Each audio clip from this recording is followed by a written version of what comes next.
saat tangisan kecilku memecah sunyi, suara ayah menjadi hadiah pertama.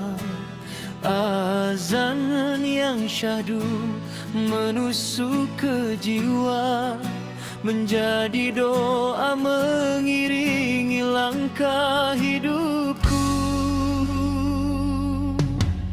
Azan pertama saat ku lahir ke dunia, kaulah insan yang mendakap penuh cinta.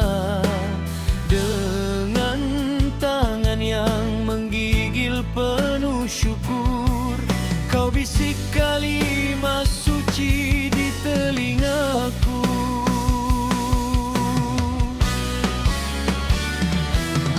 Ayah, kau bekerja tanpa mengenal lelah.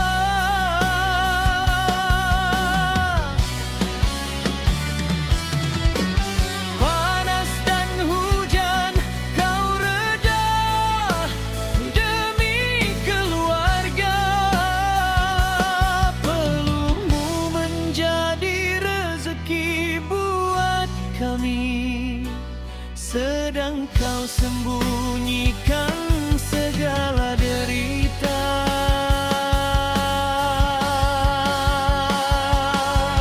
Ayah, kaulah bina dalam hidupku. Kasihmu diam namun bagi megahku.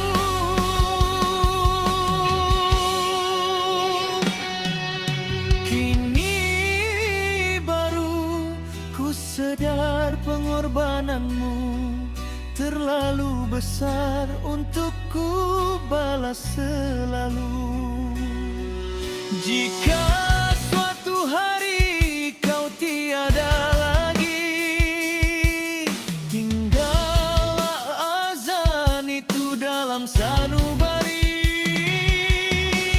Kan ku kenang hingga akhir usia suara ayah,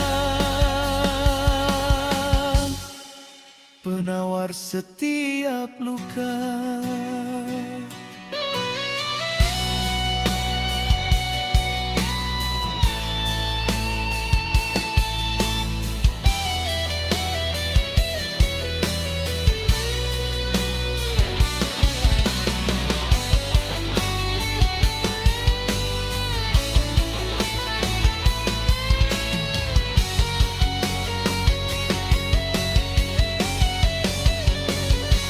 Setiap nasihat masih terngiang di hati, mengajarku tabah menempuh dunia ini.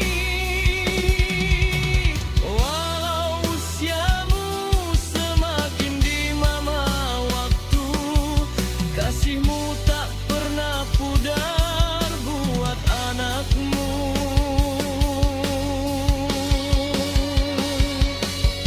Andai masih sempat ku peluk dirimu, izinkan ku ucapkan terima kasih ayah, kerana azan pertama yang kau alunkan menjadi cahaya sepanjang perjalanan hidup.